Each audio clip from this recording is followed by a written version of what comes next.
Гласот на Америка на македонски, преку една деценија вашиот прозорец кон САД.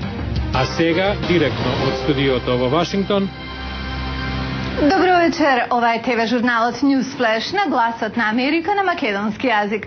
А во наредните 8 минути со вас ќе биде Лилица Китановска. Во ударен вечерен термин, председателот Барак Обама синоќа се обрати до нацијата.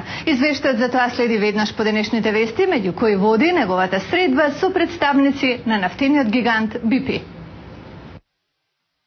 Американскиот председател Барак Обама денеска треба да се сретне со представници на нафтениот гигант BP помалку од 24 часа по даденото ветување дека ќе натера компанијата да плати за големиот одлив на нафта во заливот на Мексико.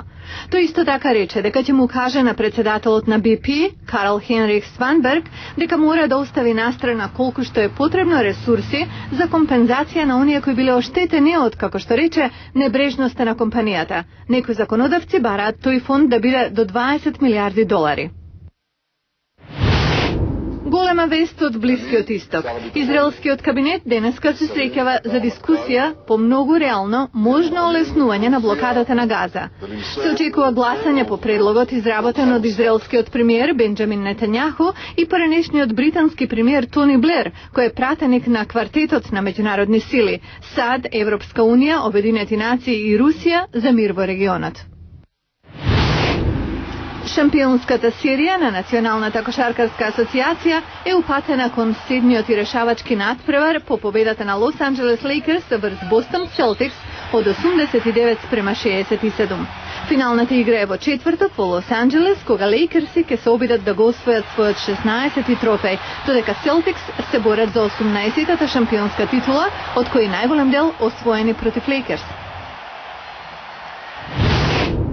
Војната на председателот Обама. Така весниците денеска го насловија неговото прво обраќање од овалната канцеларија на националната телевизија, во кој ги изнесе владините планови за справување со изливот на нафта во заливот. Јана Бојаджиевски за нас го следеше излагањето, еве го неговиот извештај. Во речиси 17-минутниот говор во ударниот вечерен термин, председателот се обиде да ги увери сограѓаните дека неговата администрација планира да ги забрза плановите за оштета на погодените, како и да ја намали американската зависност од нафта. САД ќе се борат со ефектите од масовното излевање на нафта во Мексиканскиот залив во следните години. Изјави Обама ја повика нацијата да се приориентира на енергија од обновливи извори со цел да бидат избегнати катастрофи од овој вид во иднина. Председателот рече дека несреќата е моќен потсетник зошто земјата треба да се сврти кон други извори на енергија. Тој призна дека иако таква транзиција ќе чини многу, сепак на долг рок домашната економија, националната безбедност и животната средина ќе бидат многу позагрозени ако не се оттргнат од фосилните горива. Една од поуките од нафтеното излевање е дека ни се потребни подобри прописи за безбедносни стандарди, како и поголема заштита на животната средина кога се работи за подводно дупчење, рече Обама. Тој призна дека САД во моментов конзумираат 20% од светската нафта, а произведуваат помалку од 2% од црното злато. Првиот човек на САД го заврши обраќањето до нацијата дека последната криза со нафтеното излевање не е последен предизвик со кој ќе се соочи нацијата. Сепак, нас како нација не води мислата дека со помош на силата, отпорноста, непоколебливата волја не чекаат подобри времиња ако го надминеме мачниот период, рече Обама и ја повика нацијата да се помоли за погодените во Мексиканскиот залив и да се надева на подобри времиња. Најновото истражување на јавното мислење што го спроведе агенцијата Associated Press покажа дека мнозинството американци, или 52%, не се согласуваат со начинот на кој председателот Обама се справува со најголемиот еколошки инцидент во историјата на земјата, иако повеќето сметаат дека BP е одговорна за бавниот одговор на катастрофата. Јане Бојаджиевски, Глас на Америка на македонски Вашингтон.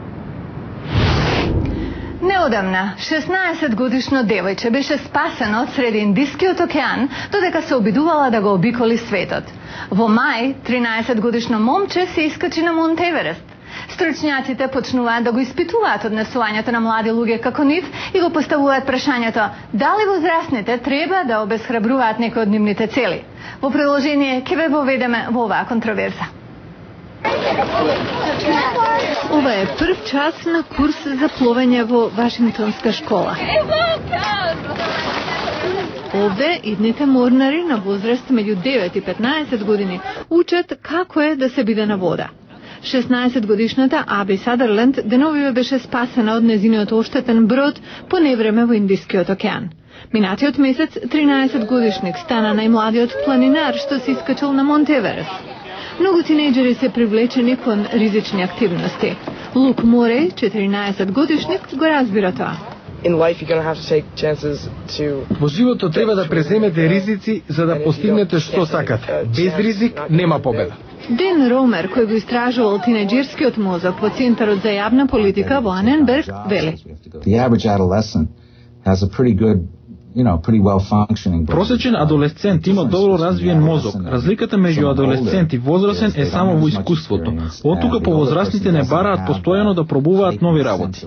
Стручњаците велат дека мозоците на младите се програмирани за преземање опасни потфати. Затоа тука се родителите. Но која е вистинската мерка меѓу заштита и поттикнување на независност? Психијатрот Джин Томас вели: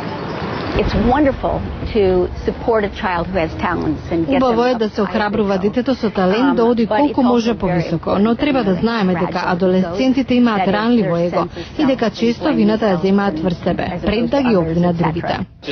Во меѓувреме, овие деца учат да пловат без надзор од возрасен, учат лекција на независност за да им помогне во животот. Вечното прашање за родителите дали повеќе се постигнува со забрани или со давање слобода останува.